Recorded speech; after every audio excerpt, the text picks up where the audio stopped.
ဒါ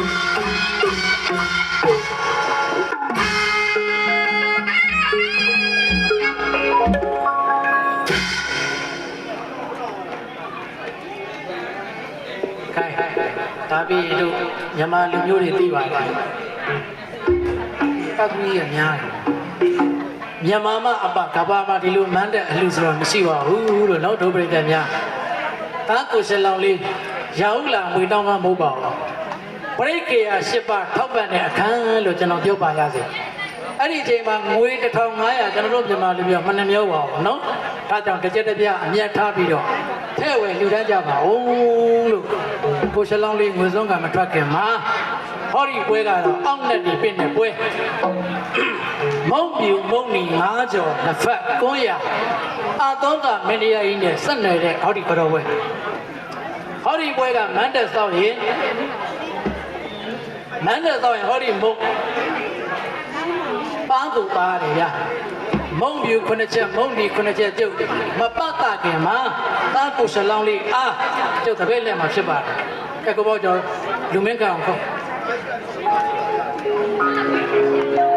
လာကိုလူမင်းကလာအုပ်ဆောင်လေးဆောင်းခဲ့အားတူပါပထမဆုံးလက်ရရေဘက်ကတင်သွားနော်လက်ရရေဘက်သွားပြီးမှအဖိုးအဖွားတွေအဖေအမေအလူတကာအလူမှန်ဘက်သွားမယ်နော်မှတ်တမ်းနေလေးစီပေါ့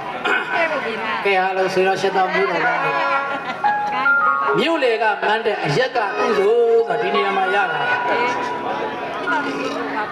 ကုသိုလ်ကဒီနေရာမှာရတာပဲနော်ပရိကေယ8ပါးထောက်ပံ့တဲ့အခန်းသာသနာနဲ့ဆက်နွယ်အောင်ငါတို့တော့ငွေ900 1000ကိုရှိမှတပိတ်ရောက်တယ်ထက်ပါတဲ့လူကတော့ထဲမပါတဲ့လူကတော့လက်တို့ပြီးချီထားအင်ကြတော့ပြန်ပြီးပါမယ်ဟဲ့နော်ဒါကြောင့်ကဘာမှာမြန်မာမအပ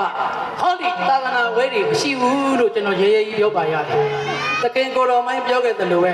မန်းတက်ထုတ်ပြီးတော့လူတာတို့မြန်မာလူမျိုးပဲရှိတယ်ဒါကြောင့်မြန်မာကအခြားသောနိုင်ငံနဲ့ဆိုင်ရင်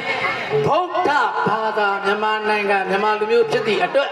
သာသနာရေးပွဲမှာတာကိုရှလောင်းလေးလူမင်းခန့်အားပရိကေယ8ပါးလှည့်လေတဲ့အခန်းစတဲ့တော့မှာဖြစ်သည့်အတွက်မြို့လေကမန္တရွာလေကမန္အရက်ပါလေကုသို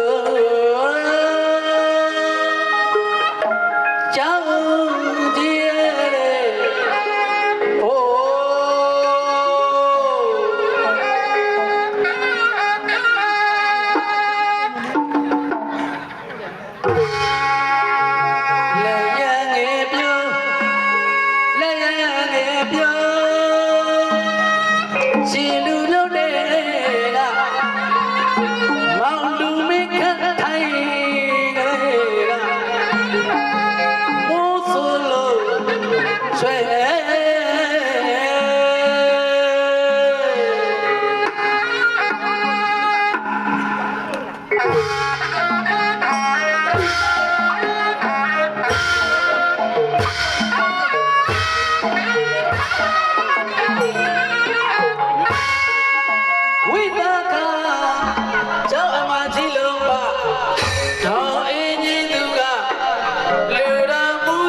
စာပလွေ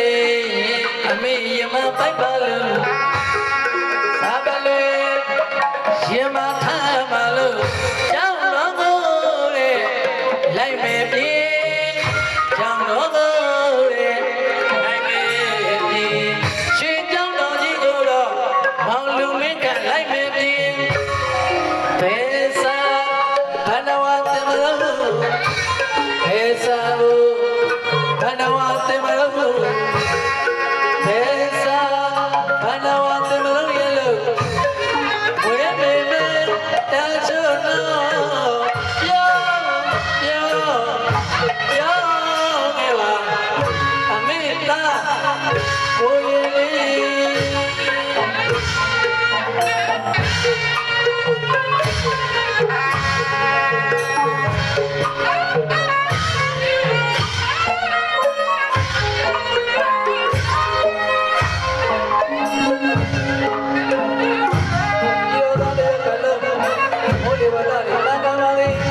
ရကြပါလေ